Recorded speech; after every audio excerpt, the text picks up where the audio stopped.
For decades, Rush has held a spot close to the heart of Canadian rock and roll dreamers. And as you might have guessed, yes, we went to see Rush. I saw Rush for the first time in my life. On their 50-something tour, 2026. Went with my buddy Joe. We also met my friend Hannah. She was on her way to Boston. It was a very quick flight to Toronto from where we were. Took the Porter airline. Took about an hour. First time in an airplane since 1971, folks. So it was quite the flight. My ears plugged up on the way there. On the descent, it was getting a little painful. I was lucky enough that it went away the day of the concert. On the way back, not so lucky. It's a week later since I've been home and my right ear is still plugged.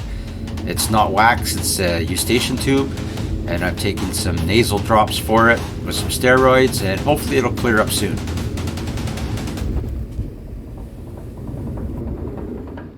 We took the ferry across. A lot of cool sights in Toronto to see. We got lost a couple of times, so we got to see some extra stuff. That was a lot of fun.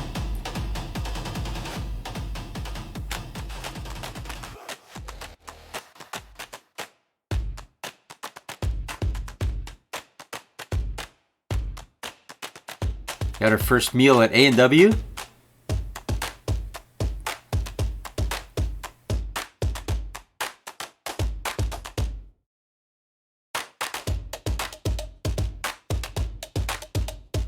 One site that we stumbled across was the Old Toronto City Hall, which is where they did the cover for the Rush Moving Pictures album.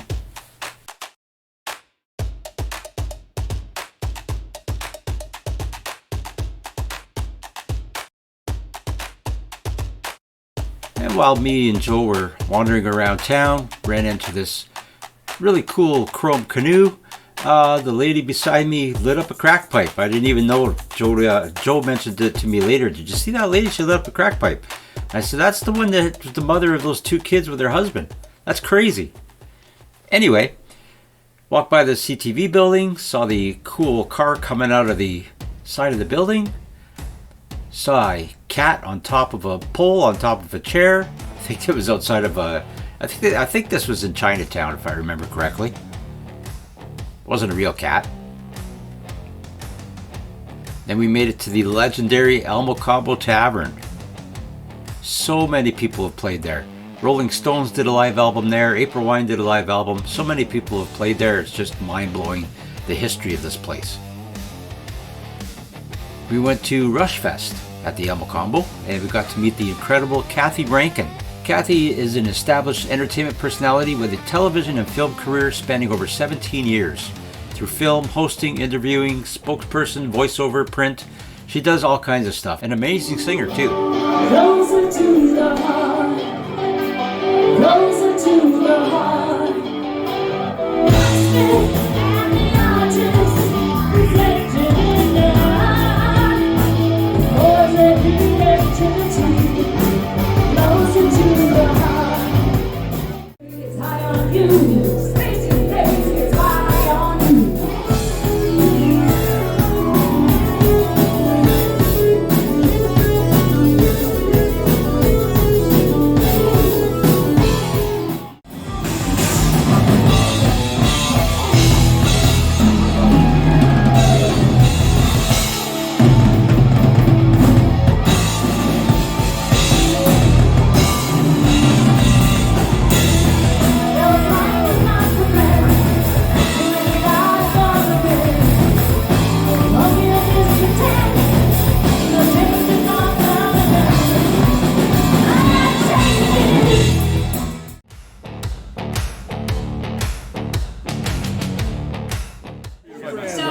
I don't need to introduce these two ladies, but of course I'm going to. We have Nancy and Judy Peart.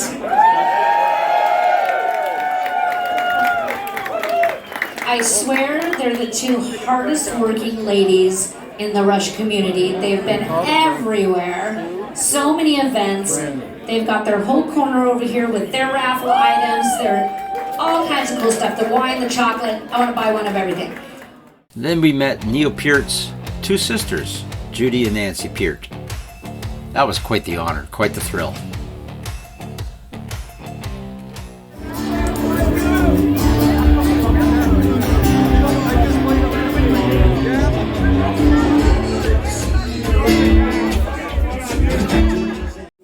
All that we can do is just survive. All that we can do to help ourselves is stay alive.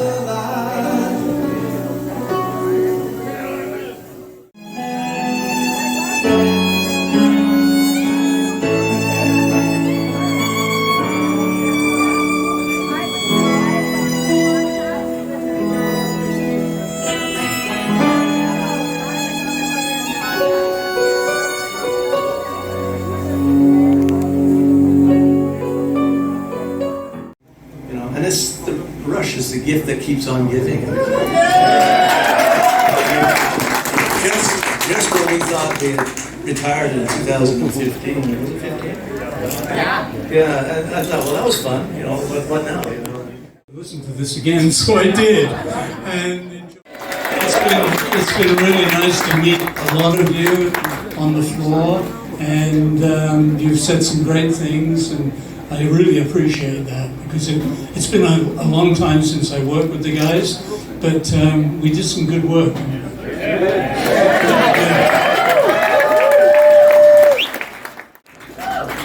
Just a quick aside, when I first worked with the guys, I remember thinking, these guys are amazing.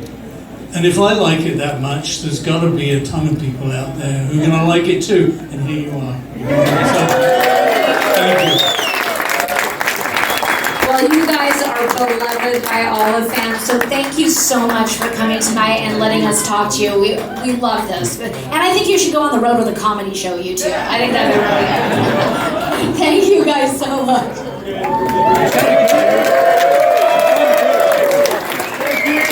All right, you guys. A couple minutes and we're going to bring our next band up.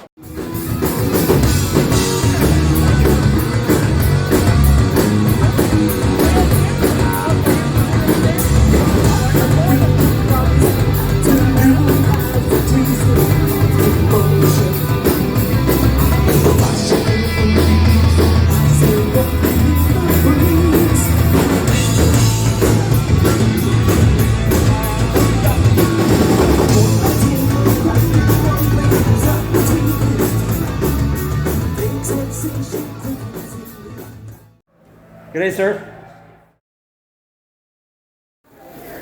Speaking of fame. So on our way out, I was going down the stairs and I wanted to take some video and pictures of the stairway. And who was behind me but none other than Terry Brown himself.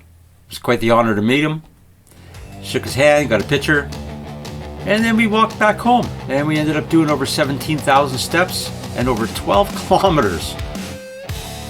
The next day was concert day. First thing we did was go to Ripley's Aquarium.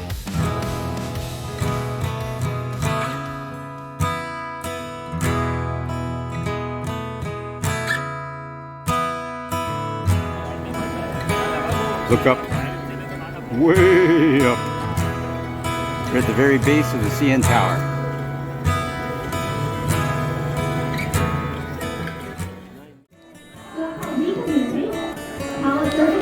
There's talk to each other, communicate by changing the color of their skin. So sometimes they're gray, sometimes they're bright blue, sometimes they're green. And that's how we tell each other what they want, what they need, and where they're going.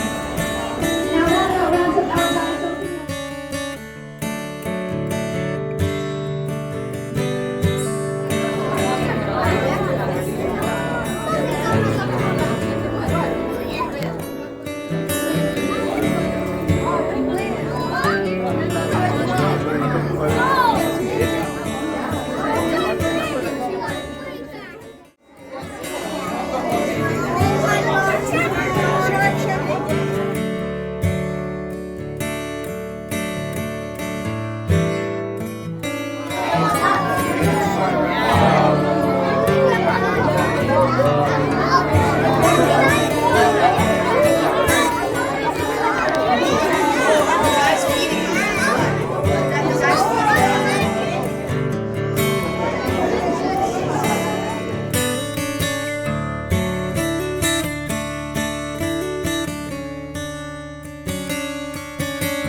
And it's concert time. Here we are getting ready.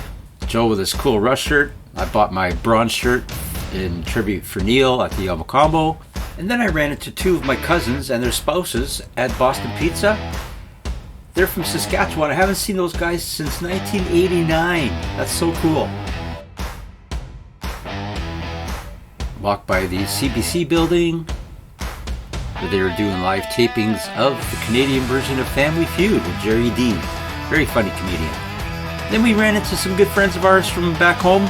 Another local band called Mustang Heart. Here we are at the Scotiabank. That's where I left my limo. There's a lot of pictures waiting for this billboard to come up. It was showing all different events happening, so everybody stood around and waited for the Rush one to come up. Couldn't believe I was there. That was just simply amazing. Sold out all 4 nights. We got to see night 1 in Toronto, their hometown. Huge lineup. Didn't take very long to get in though. Good crowd. Everybody had a different Rush t-shirt on. And it's showtime. We had pretty good seats. Section 308, I believe.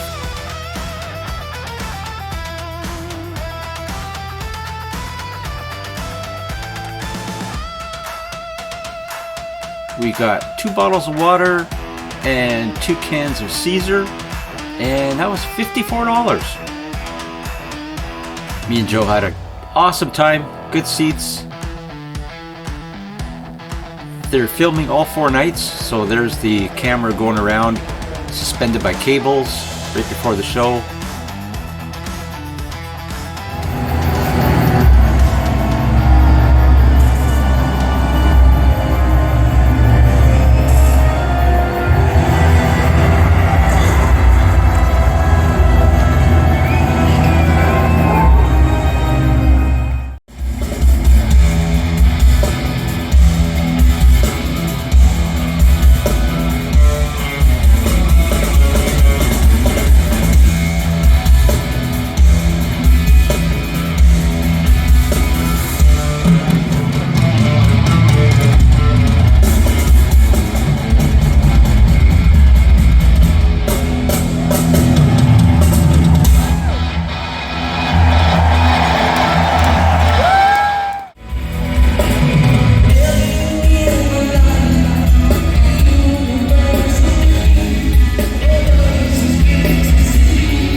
to be organized, but at the same time I'm restless for change, for movement, for learning, for traveling.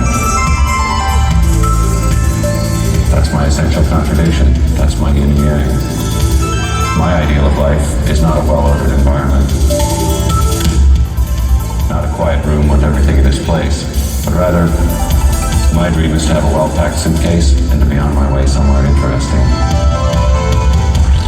In drumming, as in life, it's the same. You want to have a well-packed suitcase or a well-stocked toolbox, and then set off on a journey to somewhere strange and beautiful.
So that was one of the most amazing concerts I've ever seen. I had such a good time. I wish I could have stayed for all 4 shows. My friend Jen did, and she loved it. So that was a journey back home. And we stopped at Boston Pizza again with our friends from back home. And then back to Porter the next day. Went there, spent a few hours there, and then found out that our flight was canceled. So we had to go back home. Luckily, we had an extra night at our room because we weren't able to cancel it. Rooms were anywhere between $1,000 and $1,100 for one night if you were stuck overnight. I was also supposed to play a gig when I got back home, but I had to miss it. It was with Shane Chisholm and Paul Chapman. Always have a good time playing with those guys, and I was really bummed that I missed it.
It was another short flight home,